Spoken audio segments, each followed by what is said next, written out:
Going live. I thought you said you were going live. I am. They could hear you as you say this. You're prefacing the show with going live, going live, going live, Going live. live, and live from Greenville, South Carolina. And on that note, I want to welcome everybody to the world according to that man, Benjamin Jeremy Stein. I want to thank everybody that's listening and watching in our YouTube channel, commenting, being prolific about it. But I also have a task or an assignment or something I would humbly ask all of you is to go on Rumble and subscribe to our channel, The World According to Ben Stein. We are testing the Rumble market as we speak. Rumble is not easy to navigate, so if I could use as much of your help as humanly possible. And on tonight's show, we are joined from 93.1 WIBC, BAM, the future of conservative talk radio, the man, the myth, the legend, Rob Kendall. Welcome back as always, sir. We are rocking the official Ben Stein t-shirt tonight. What a great look! What a great slogan it was, that to save Ferris. What it just God, John Hughes, Ben, the brilliance of John Hughes. Yeah, he was incredible. It's just it's just that one line, save Ferris. It's just amazing. I have to tell you, Ben, my good friend Shane Ray, who owns 98.9 WIRZ, is a huge fan of yours. He always watches our podcast, and he got me this shirt. So he loves you. God bless him. It's a popular shirt still, even after all these years. It is, and of course, this show wouldn't be complete without America's humble servant, actor, lawyer, doctor, professor, raconteur, grandfather, father, wife, husband. But of course, you never know, Ben. America's teacher, Benjamin Jeremy Stein. Welcome. Power to the people, right? Power to the people. And right off the bat, I want to get to something. We're so into words as a society. And if you were following the news at all today, there's nothing more confusing. When I hear the word guidelines, I think of bureaucracy. And the CDC has thrown out so many different guidelines. I don't mean thrown out like they've thrown them in the garbage like we wish we had been. They have come up with so many different guidelines for COVID with men. I think they've changed it twice today. And who gives guidelines to these people with guidelines? And that's my question to you, sir. It's the craziest thing I've ever seen with the CDC. There's a saying in Latin. We all used to take Latin in high school. Quis custodiet custodes, which means who guards the guards. And I think that applies very much to the bureaucracy right now. Who is restraining the CDC, if anyone? Who is the voice of reason there? Maybe there isn't any. Maybe there isn't any. Who's running the government altogether? It's not clear at all that there's any regulated government at all, or that's moving in any particular direction, except to please Alexandria Ocasio-Cortez and her friends. Damn the cost, damn whether or not it's necessary, damn the Constitution. We are being run now by a group of people who I'm sure are fine people in many ways, but have no idea of the Constitution or what it means or how it should be interpreted and how it should work. That should be the guidelines. By the way, I'm in Greenville, South Carolina, which is really a great place. It's not Sandpoint, Idaho, but it's Greenville, South Carolina. It's a great, great, great place. Yesterday or the day before were fabulously beautiful days here. We went around without masks. We were walking up and down Main Street without masks. Only a few people out on masks. It was great. It was like having been let out of prison. It was great. I really strongly recommend it. I recommend to you that you use every opportunity to not wear a mask. Rob, what are your thoughts on this? Thinking about this today. What if no one's actually in charge? It's like it just kind of dawned on me. It was actually after I got off the air today. And it really hit home. It's like, what if no one's actually in charge and everyone in the government is just doing their own thing? Yeah, they're a funky thing. Yeah, exactly. And we have some environmentalists dictators and controllers, and that's what environmentalism has always been about. And they are controlling things. We have some people are wild on the subject of racism, even though racism has pretty much completely disappeared as a real thing. It exists as a slogan, but as a real thing, it's pretty much disappeared. And those are running the government. Those people have their agendas. Mr. Biden issues no guidance. Mr. Biden is, as has been said before, he's a hologram. He doesn't really exist. Does Kamala Harris exist? I don't know. She cannot bring herself to go to the southern border where the crisis is. She can't bring herself. Do you know that, at least it's been reported, I don't think she's denied it, that she's giving out hundreds, maybe thousands of copies of her book to these poor immigrant children? Of her book, they probably can't even read English. Of her book, what does she have to say? It's all useful. No, but you raise a great point, Robin. He does raise a great point, because it's something I can't help that people are thinking about right now, is who's running what. Because I know people are going to say they're doing it for AOC or they're doing it for this, but it almost seems like there is nobody in any faction running anything. It's like every day something new. Well, go ahead. It makes no sense. I mean, what's our foreign policy? Do we even have a foreign policy? We don't. Well, I want to get into that in a few minutes. Okay. Can I tell you why this dawned on me today when I was driving home? Yes, of course. It's something that happened here in Indiana. It is illegal to fundraise for any statewide office holder or state rep or state senator during the legislative session in the state of Indiana. And that's designed so theoretically legislators and statewide lawmakers can't be bribed while they're crafting legislation. It makes sense, right? You don't want people, lobbyists handing out cash to people while they're crafting laws. It comes out, our legislative session ends at the earliest. It's open to interpretation, but the earliest anyone could interpret it ending is April the 29th. On the 26th of April, the Secretary of State, named Holly Sullivan, sent out a fundraising blast on social media. She's the chief election officer in the state of Indiana. It's great. And we were talking about it today on the air, and I said, look, there's only two interpretations of this. Either she didn't know what the election law was, which is scary as hell, or she doesn't care because no one's in charge and no one's going to do anything to her. Either way, I'm petrified. And then I start thinking, this is going on all over the country. Ben, he raises the greatest point, and I'll go to you on this, Ben. There are no gatekeepers. They are able to get away with saying and doing anything as they please. The Washington Post today, which is a piece of dreck anyways, took away the fact checking for Joe Biden. It's incredible. It's incredible. Absolutely incredible. Absolutely incredible. Absolutely incredible. Well, we don't live in America as we knew it. Now, today, your humble servant, me, was at a park here in Greenville with my incredibly, unbelievably cute granddaughter, Coco, the world's cutest human being, a goddess, 9 years old, but a goddess nonetheless. And there was a park. It was like a miracle. It was a beautiful, beautiful park. And there were many, many Black people and many, many white people, Black and white children who never had known each other before, playing on gyms and complicated things I'd never seen before, happily together. When I was a child, the schools and the parks were segregated. Black people couldn't go to the same parks as white people. Now they're all happily playing together.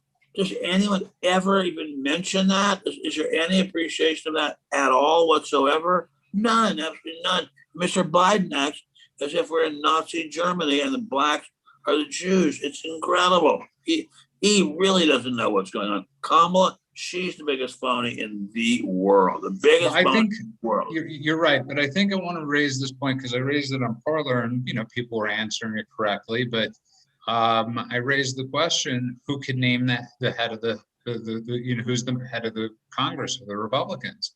And the reason I asked that question was it took me before when I was thinking about it, Rob and Ben, I was thinking, is it Kevin Brady? Is it Kevin? And I finally I got to Kevin McCarthy. Kevin Bacon. It's Kevin, well, it could be Kevin Bacon, because for all intents and purposes, Kevin McCarthy is not doing anything right now to lead the Republican Party. Well, I don't know. Sir, we all are locked in a box by the Bolshevist media czars. But I agree, he could be doing more. That's a non-responsive answer. Okay, I'm going to challenge you. That is an extremely non-responsive answer. What could he do? He could go on TV. What could he do? There could be a rebellion. What could he do? There could be a rebellion in the Republican Party and get rid of this guy that is not doing anything. Do any of you see anything that he had that any agenda, or is it just me? Wait a minute. That tells us something. I, your humble servant, who am a writer as well as being a doctor, should write a book called The Conservative Agenda for 2020s or something like that. Anyway, you're right. There should be a list of priorities for the Republican Party. 1, respect for the Constitution. 2, no infringement of free speech. When I think of the things that we Republicans should be doing, what I think of is the Bill of Rights. The Bill of Rights. That's what we want. For America to follow the Bill of Rights. Not that complicated. Rob Kendall, what are your thoughts on this? Well, but think about this. We had a leader of the Republican Party. We had a leader who brought people who hadn't voted for Republicans in a generation, if ever, to the Republican Party. And an organized group of Republicans ensured that guy was thrown out of office. Republicans. You're right. You're right. Right. The rhinos are a dangerous group. I agree. You're right. I think there's many Republicans who would rather be in the minority and not have Trump than have any sort of power and have to deal with Trump. I think they're okay. I don't think there's that much difference between a lot of these Republicans and Democrats. Not all of them, but a lot of them. Well, it depends on the Democrats. I mean, I don't know how many Republicans would say they have no differences with AOC. But by the way, isn't it interesting how AOC came from being a manicurist or a waitress or whatever she was, a bartender, to being basically the ideological head of the larger political party in the U.S. shows what a vacuum there was for ideas. What are our ideas? Well, I think, if I may say so, that Madison and the other people who wrote the Constitution came up with the great ideas. We have to make sure when they are followed and respected. It's no joke. The Constitution is not a joke. We cannot toss it aside without the gravest consequences for this country. What is America without the Constitution? See, but here's the problem. There are no consequences for treacherous Republicans. There just are zero consequences in the Republican Party for the traitors within. So I give you an example, and I want to talk about this more, which is the Liz Cheney effect. I mean, let's be honest. Who is that? It's Dick Cheney's daughter. Oh, who voted to impeach Trump, who is outright calling for Rob. What is she? Doesn't want Trump to run in 2020, whatever idiotic thing she's saying. When her father, I know, Ben, you're close or friendly with him, did horrifically disastrous things for this country, caused great harm to our country, and Trump is the one that pardoned his guy. And Bush didn't. That was a shame. That was a shonda. And my point being is, why is Liz Cheney even allowed to have a voice at this point, Rob? But I don't know if she does have a voice outside. We talked about this actually on the air today. I think the problem is these people get so wrapped up in the Washington media praising them that they assume, oh, everybody feels this way. I mean, and so if you're a Liz Cheney and your whole life has been Washington, I mean, she was intimately involved with her father's campaign and the Bush administration. Your whole life is Washington. You think that's the way the people are. And so she genuinely is stupid enough to believe she could run for president, which they're talking about doing. What? Yeah. Liz? Okay. Well, there you are. Okay. It's a frightening thing.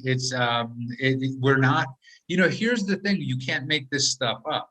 But at least with the Democrats, they coalesce around each other. And look at what they're doing to Joe Manchin and Kristen Sinema, who we would never have enough guts to do that to members of our own party. Trump had enough guts to do that to members of our own party. But our party, I mean, the fact that Paul, I don't know where to go from there, because we're in trouble. And on that note, if you just tuned in, you are listening to The World According to That Man, Benjamin Jeremy Stein.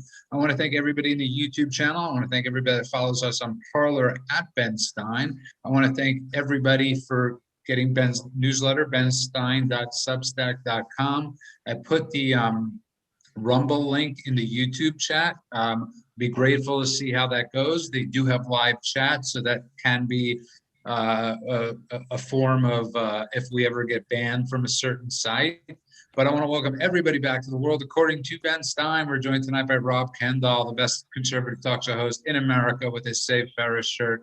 And of course, Ben, the humble servant Stein. I want to get to, you brought up something interesting, which is foreign policy. So today we have John Kerry, who gave secrets. He did whatever Jonathan Pollard did times 10 or 100 to the Iranians. At least Jonathan Pollard gave intel to an ally. He gave intel of where Israeli soldiers were. He says he did. He says he didn't. Yeah, he says he didn't, like hasn't had plastic surgery. Yeah, John Kerry said he did. But here's the thing. I love how he said he didn't, and it's being reported. Can you imagine if this was the Trump administration? He would have been hung by the nuts at this point. Well, there would have been hearings. They would have had hearings. They would have had hearings, and they would be yelling and screaming. But but we as a party are weak. I mean, we're weak in many, many different ways. We have to get our strength back. And Mr. Nixon, my boss, long ago, God, it was a long time ago, said, and I've said this on our show many times, the average member of the average Republican member of the House isn't fit to be a dog catcher. And we're seeing evidence of that. Why is that? Why aren't we getting stronger people to run in the Republican Party? Where are the tough guys? Okay, so I brought up an interesting question today, or something I thought was very interesting. So let's use ourselves as an example of California. We're recalling Gavin Newsom here. The recall is about to go through. And so, Rob, it's like you have all these names, the same people. It's like, other than Caitlyn Jenner. And I thought of a good name. I thought of somebody like Tim Allen, right? Are you paying attention? You paying attention? Of course. And I thought of Tim Allen, and very famous, obviously, comedian, conservative. And I can't think of anybody, Ben, name recognition wise, that could actually beat.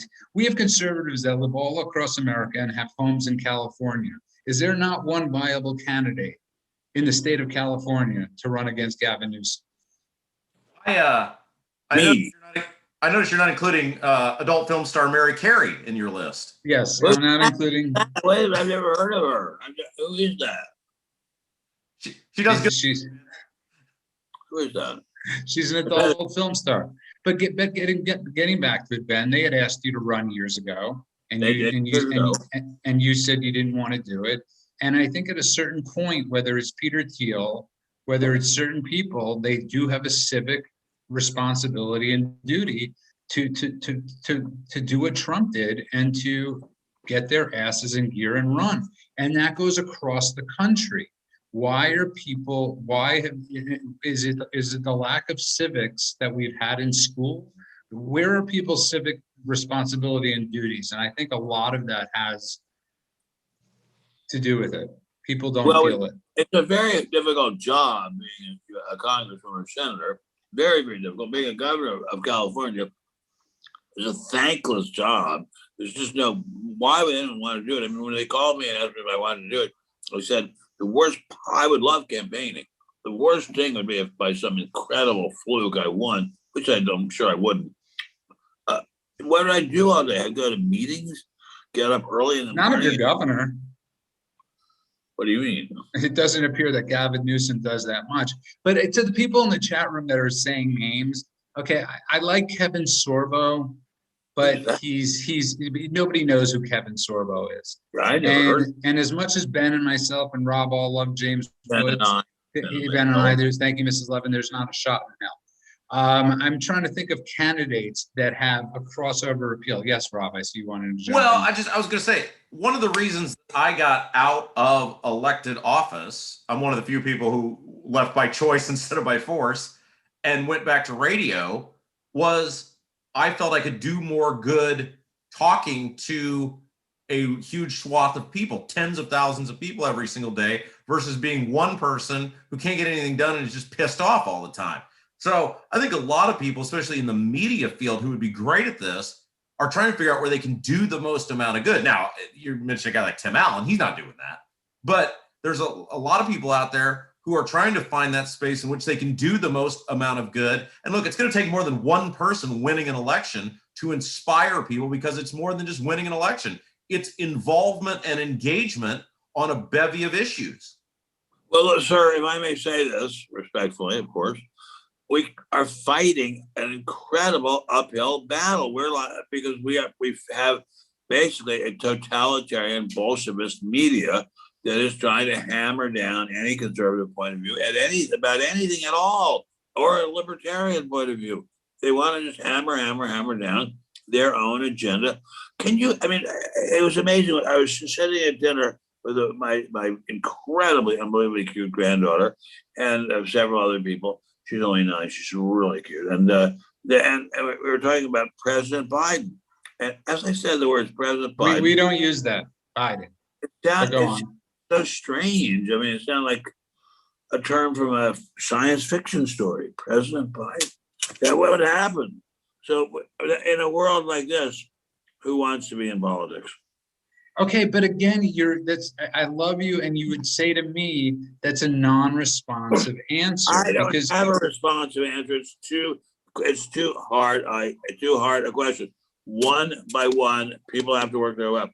I'm going to recommend an incredibly good book called The Greatest Comeback by an incredible guy named Pat Buchanan. Really, really, really smart guy.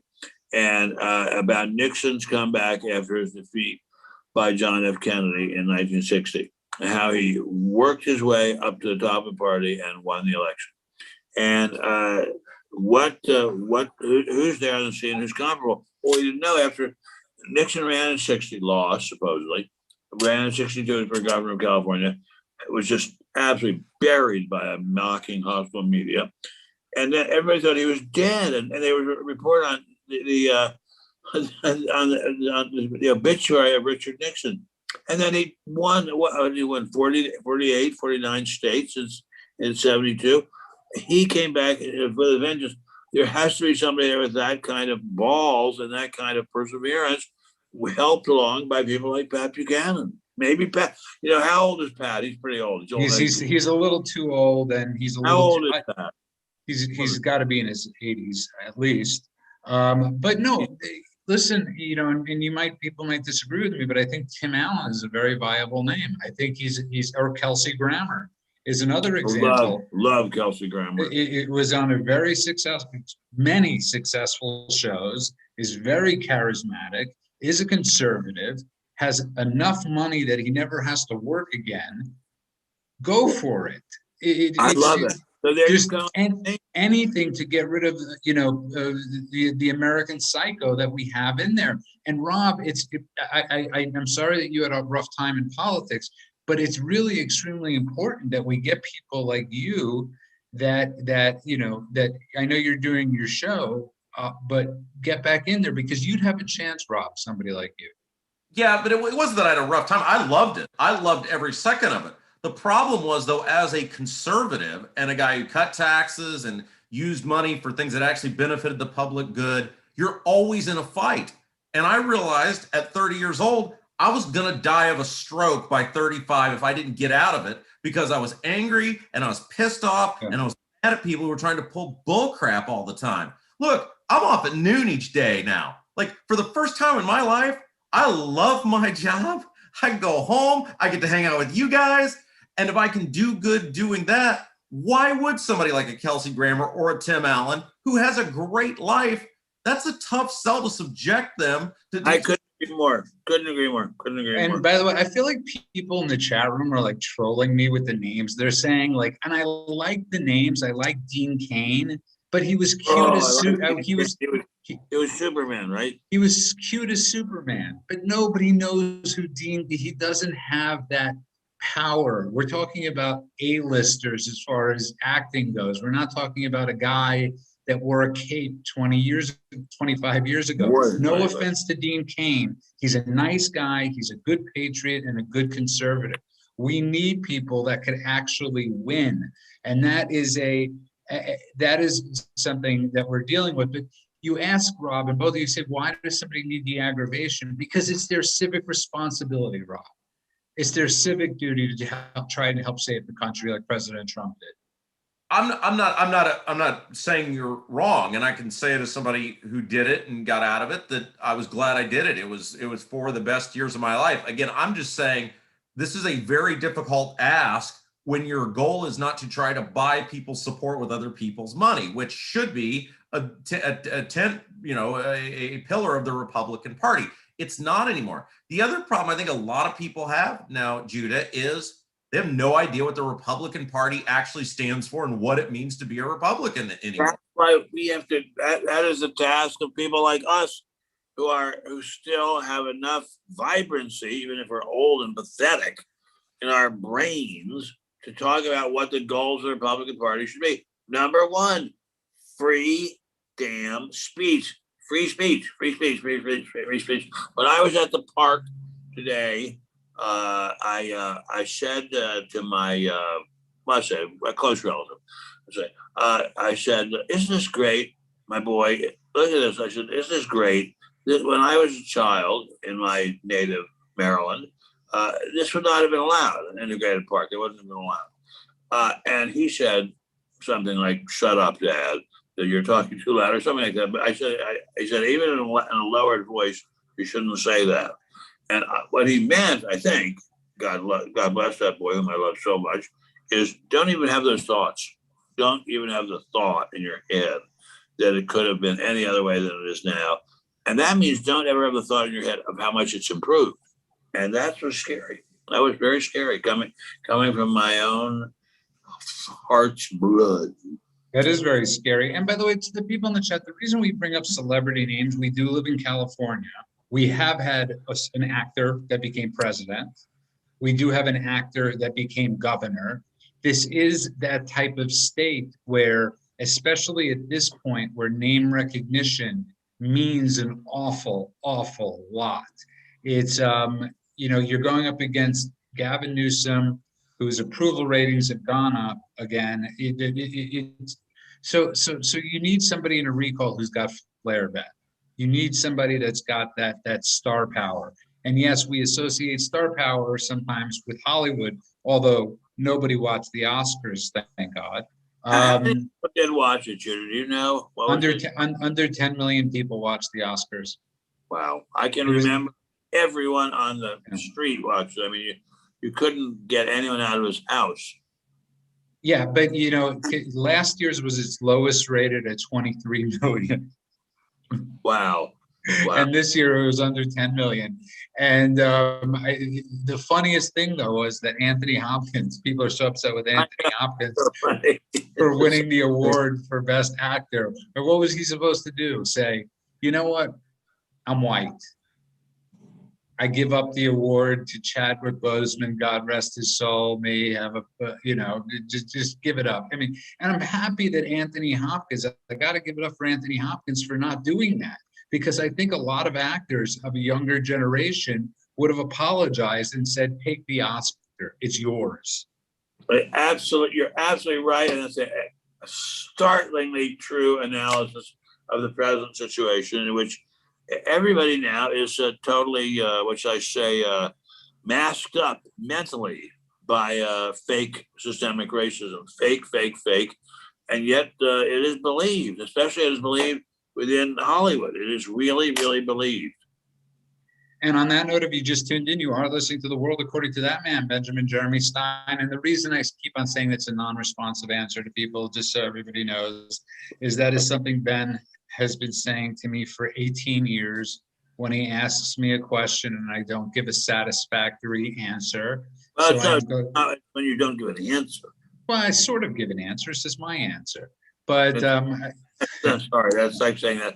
That's like what the Democrats say when you say something to them about racism, and they can't say. They say, "Well, it's my truth." Okay, I'm the one that came up. That's my favorite. But I want to thank everybody in the YouTube chat. I am reading your chats. I am not running for president, but thank you, and I thank you for all your suggestions for people that are running for the governor. And I wasn't mocking those people by any metrics. I love John Boyd. I love James. I love John Boyd. Love the guy. We love John Boyd, but he doesn't have. He's not a viable candidate, and I want to. But I want to thank the people that are listening to the YouTube chat. Remember to check out the Rumble, subscribe. I want to see if it has any, if it's working, if it's flowing. I want to thank everybody that's been downloading our podcast. I want to remind everybody to get Ben's newsletter at benstein.substack.com. And of course, keep on downloading those podcasts, giving us those 5-star reviews is extremely helpful. We're joined tonight by Rob Kendall, as always, who's, do I say it correctly? Is it Kendall or Kendall? Yeah, Rob Kendall. Yeah, close enough. Whatever you got. And I've been saying it wrong. But I like Kendall. That would work perfectly in Hollywood. I've been called worse, man. Don't. And of course, Benjamin Jeremy Stein. And you touched on something, sir, that's very frightening, which is the leftist part, which is the left. There's no left. There's no more Democrat party. It's the left party. They are beholden to extremism. They're beholden to these extremes. Do you think there is they're the loudest part. They're the loudest minority. Do you think, how do you in your years of experience, how do you overcome that? How do you overcome the loud majority, the loud minority? You will become louder. You become louder. Now, George Wallace, former governor of Alabama, I had a very politically incorrect comment on that kind of thing, but we'll be even louder. It's like what's the guy who plays the agent, the Hollywood agent in Tropic Thunder? He says to his client, if you cry, if he cries, man, you cry harder. We have to come up with some principles that we really can fight for and believe in, that their ordinary American believes in as well. But you would have thought, Ben, you keep bringing that up, and you would have thought that Trump did have a lot of principles. Trump was sorry? I think he did. I mean, and if the Republican base would go off Trump's principles, which would be fighting back against the media, Rob, which would be obviously the immigration crisis, and would be hammering down on this crazy mask policy. Mask laws are sadistic. But again, I think it comes back to, I don't think the establishment wing of the Republican Party, which is the donor and lobbyist class, they don't want conservatives. They would rather be in the minority than have the Trump people. Like, they hate the Trump people. Think about that. 75 million people voted for Donald Trump, and they try to ostracize any person who voted for Trump like it's like you're a Green Party candidate or something. 75 million, more than any other, except maybe Biden, any other candidate in history, and they act like the guy's some, fringe candidate that ran for a county assessor in northern Idaho. No offense to northern Idaho.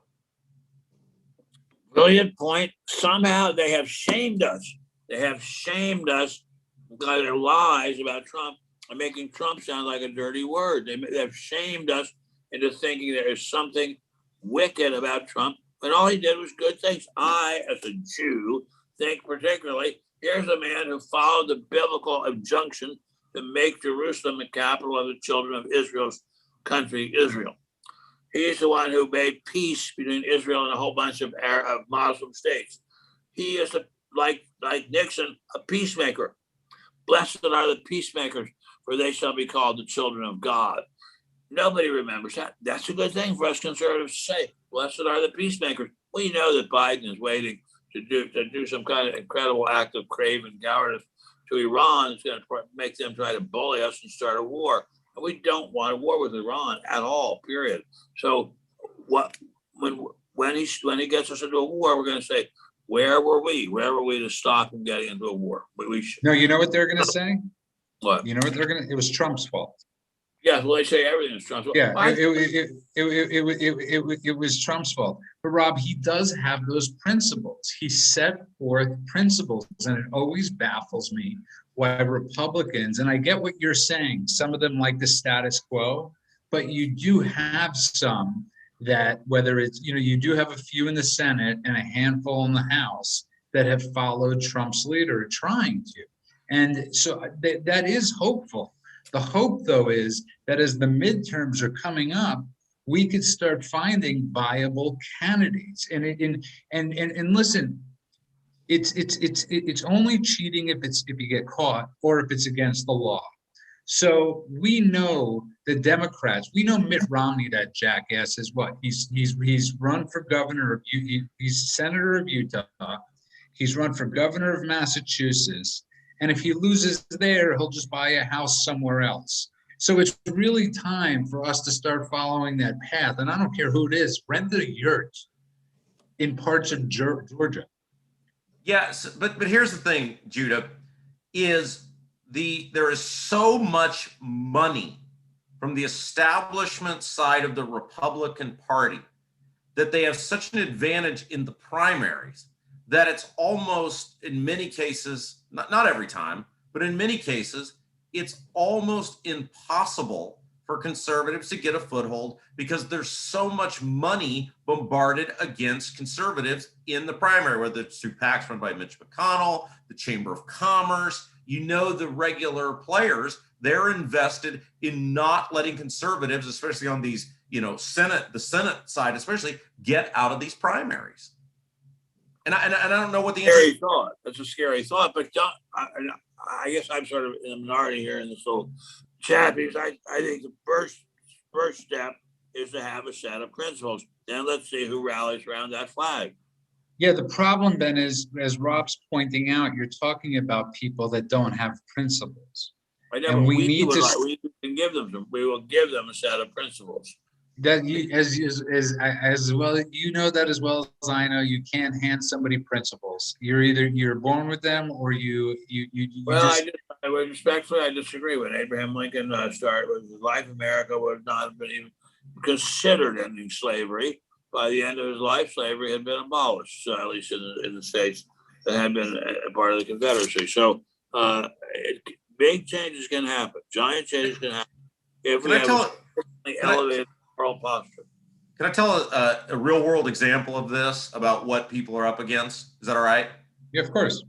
So several years ago, I worked for the Indiana State Auditor, and part of what we'd do is we would go to these different events. And this was, I don't know, a year after a guy named Richard Murdoch had ran for the United States Senate in Indiana. He won the Republican primary. He was a great conservative. He was a constitutionalist, historian. And right before the election, he made an egregious mistake in a debate and said something about abortion that torpedoed his campaign. And the Republican Party in the state of Indiana, you go to all these Lincoln Day dinners and all these various Republican functions, and the party leadership, this was 8 years ago now, would openly with hundreds of people there say, we're never allowing another Richard Murdoch to happen in this party again. We don't like conservatives, and we will do everything possible to defeat these people. And ever since then, in the state of Indiana, actual conservatives have not been very effective at winning U.S. Senate races. They've not been effective at winning statewide offices. Republicans win those seats, but there's uber liberal left Republicans who cater to that donor lobbyist Chamber of Commerce crowd, and it's happening in states all across the country. I think about the U.S. Senate primary here in 2016. Marlon Stutzman, who was a super conservative, really respected guy, ran against Todd Young in the primary. Mitch McConnell put millions and millions of dollars behind Todd Young because that was his guy. Marlon Stutzman couldn't match that, especially not in a statewide race. So conservatives have to start stepping up with their pocketbooks if they're going to compete with these people, because the establishment wing of the Republican Party hates conservatives and will continue to do whatever they can to ensure they don't win these primaries. We need to like start a movement. Will the real conservatives please stand up? What was that song? Will the real, please stand up. Real Please Slim Shady. stand up. Yeah. What? The real Slim Shady. Yeah, the real Slim Shady. Will the real conservatives please stand up? Please stand up. But we know the real conservatives that aren't standing up because they're a little too timid. But Ben, it really is frightening, and you witnessed it firsthand with Nixon. And we learn nothing from history, and it's an absolutely frightening thought to me that we haven't learned anything. Well, it's scary to me that if you want to look at history, look at the history of how the Soviet Union, Russia, became a Bolshevik country. It was not a czarist dictatorship as people would think. It was a democracy when the Bolsheviks overthrew the democracy and made it into a rigid, violent, cruel dictatorship. I don't think that people like AOC have any goal other than to make America into a dictatorship that will start doing her bidding about all kinds of wacky ideas. I don't think they really want to preserve freedom, preserve the Constitution. People who enter the military service and any service for the government take a vow to protect, preserve, and preserve the Constitution. I don't think AOC even has an idea what the Constitution is. No, you're completely right. And by the way, I just want to. You were amazing on Newsmax last night, and I want to ask everybody this because I wanted to bring this up the other night. It used to be we had places that we could go to get our news, or the news. It used to be Fox News was fair and balanced. Now you have maybe 3 hours of it, but we lost the Drudge Report. We've lost so many different sites. Obviously, Rush Limbaugh has passed away. Rob, Ben, where do you go for your news? What are some of the places you guys get your news? I don't have any news. No, I'm just kidding. I get my news off the internet. But what I know, when I see it says AOL, I know it's going to be Bolshevism. When I see it's Fox News, I trust it. I know you don't like them, and I agree they made some big mistakes. And they're not as conservative as they should be. But I think they're still doing a heck of a lot better job than almost all the other big players, except Newsmax. And Newsmax is exploding with energy and growth. And they I think, are going to become the leaders. And that they will be where we get our news. What are your thoughts on that, Rob? Well, first of all, 93 WIBC. Yes, of course. This award-winning program, 3 nights a week. And then, part of what we've lacked the ability to do anymore because we don't educate critical thinking anymore is I enjoy reading publications that I know are left. I feel like I learn more about myself and about our world reading how the other side thinks and then sifting through it and picking it apart. So I actually will read a lot of liberal publications because I think it's important. It is important. How they think. I agree. I read the New York Times quite often, not cover to cover, but when I read it cover to cover, I realize that it's, as we Jews say, one long geschrei, just one long geschrei. Black people are being mistreated, women are being mistreated, people of fluid gender are being mistreated, everybody's being mistreated. But wait a minute, how about all the people driving around in fancy cars and living in beautiful houses or apartments? How about all the people who are so happy and have big smiles on their faces as they're walking down the street or eating their sushi or sashimi? They don't look mistreated. And by the way, I agree with you guys. I miss Lou. Great point. I miss Lou Dobbs. OAN. I'm not that familiar with yet. But I totally forgot what point I was just going to bring up. But so I will go to a quick segment on how to find us. If you just tuned in, you are listening to The World According to Ben Stein. Of course, you can get our podcast wherever podcasts are downloadable. You can get our newsletter, benstein.substack.com. You can find Ben on Parler at Ben Stein. And you can find Rob Kendall at a very conservative news talk station, 93.1 WIBC. And of course, you can find Ben at spectator.org. But you, yesterday, you were on Newsmax, and there are some sites that are, but just that we have to do this type of thing, that we need a site is a very frightening thing, Ben.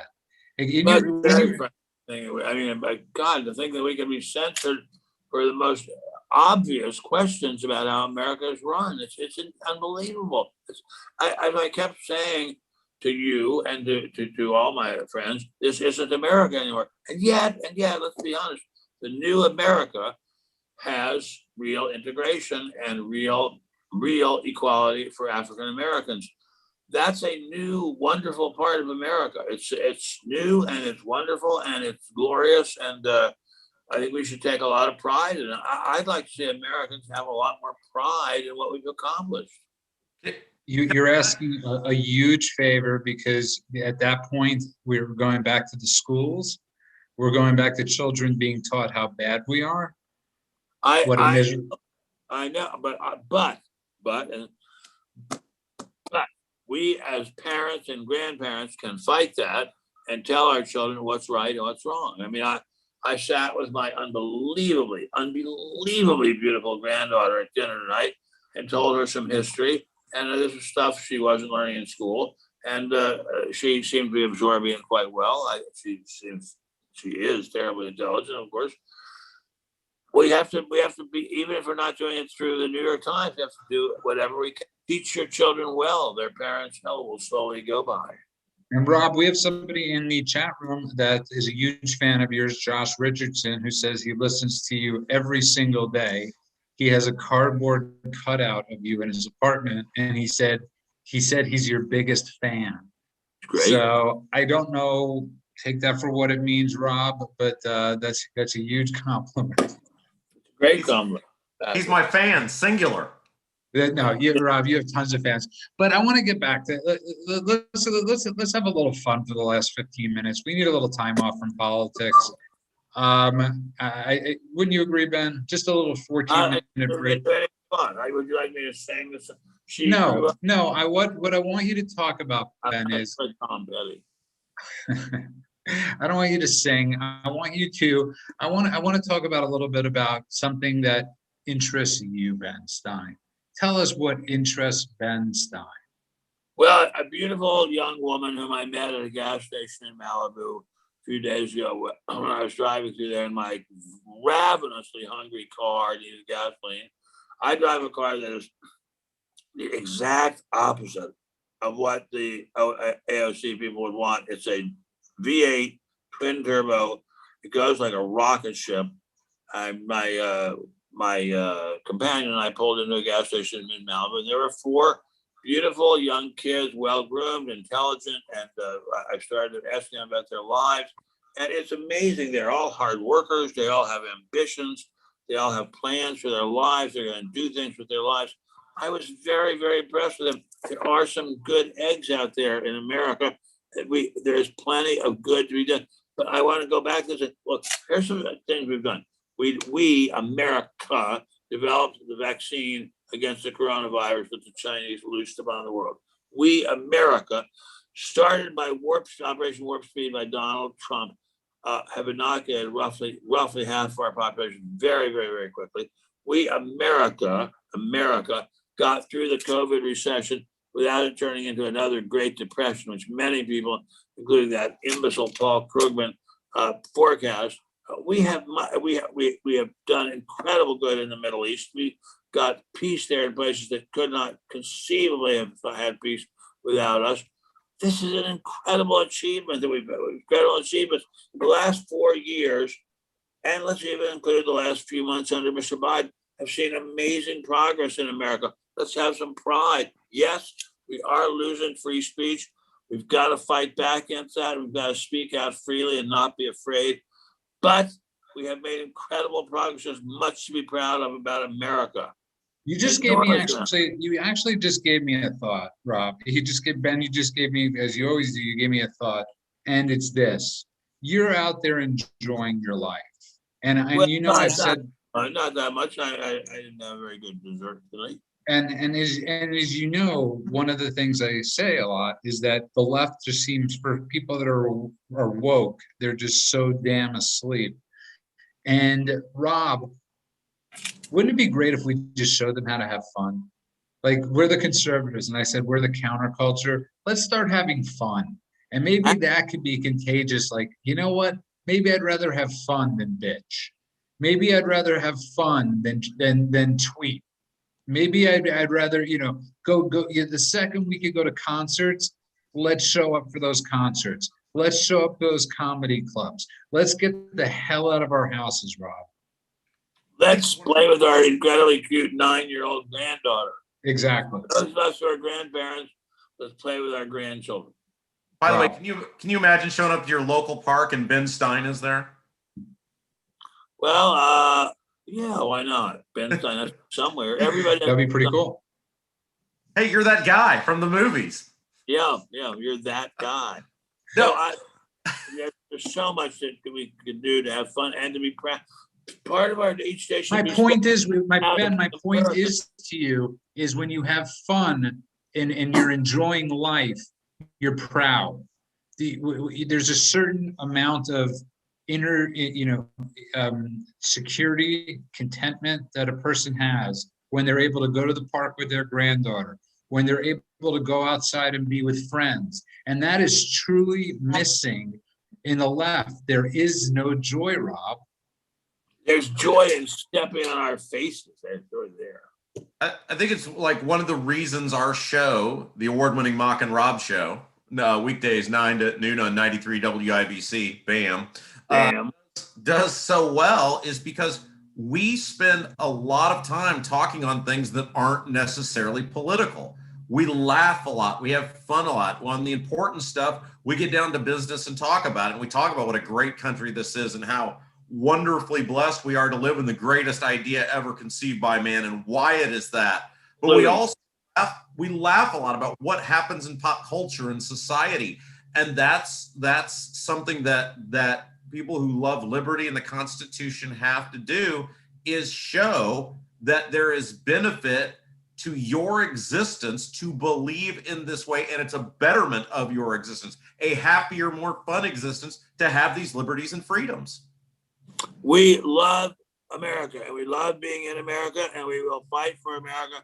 We're old and we eat too much, but we love America, and let's have that be part of our journey. Love is an important part of our lives.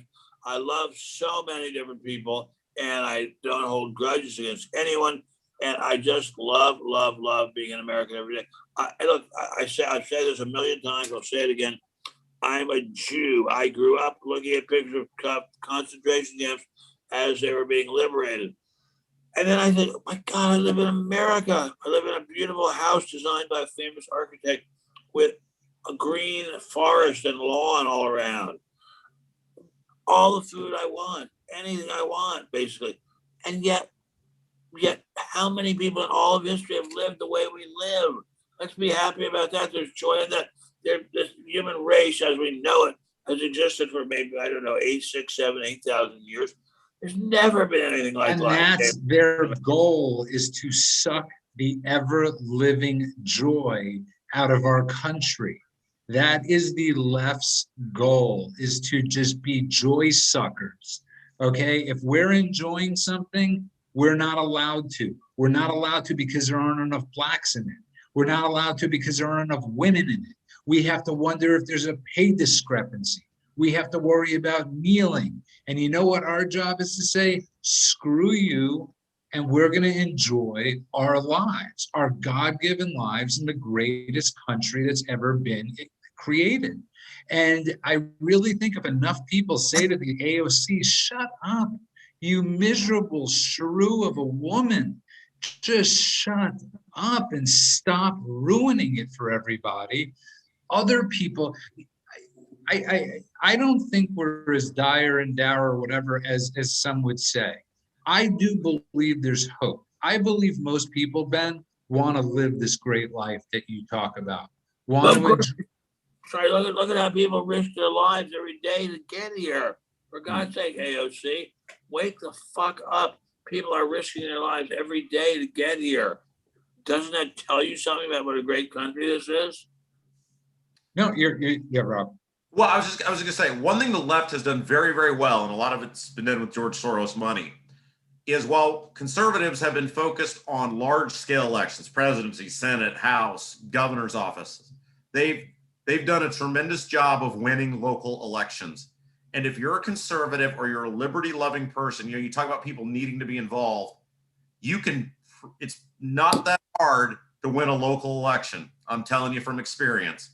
Little motivation, couple of volunteers, you can go out and win a school board race. You can win a town or city council race. You can get a good person to win a prosecutorial race, county council, county commissioners. These are things that conservatives on a local level that don't take a ton of effort, they can win these elections and start making a profound difference. So if you're thinking about how you can get involved, I would encourage so many people, I would encourage so many of the people hearing our voice to look long and hard on a local level about where you can make a difference.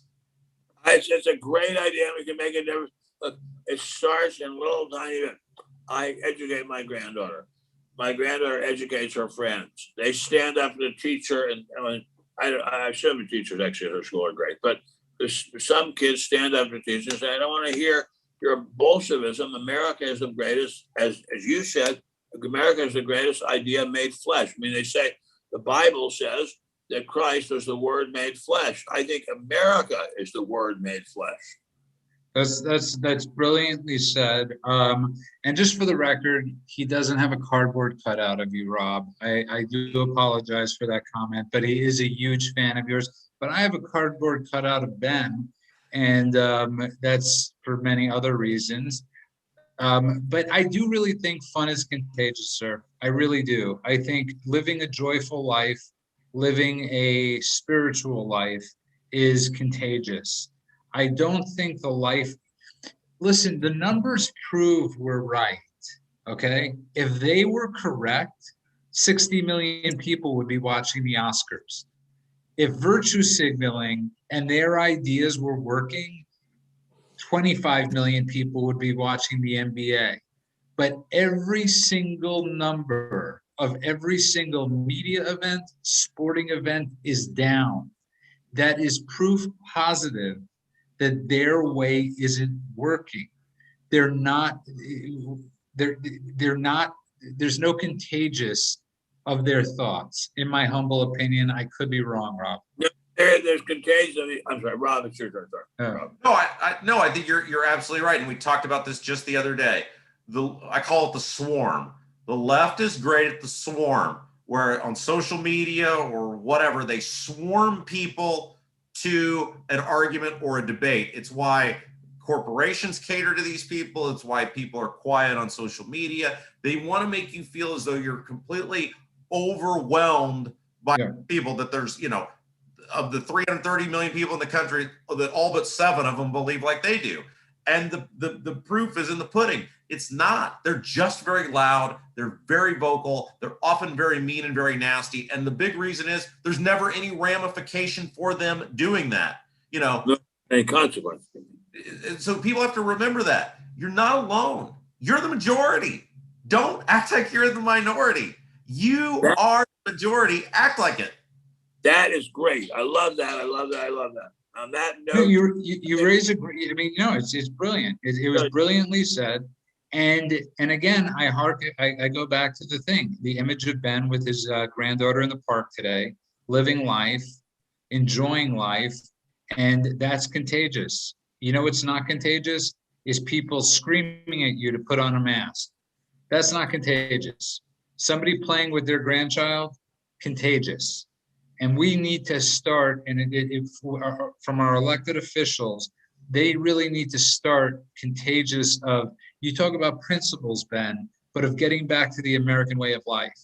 And that's an extremely important message that needs to start coming from the conservative movement, from the Republican Party, is let's show them, let's win at life.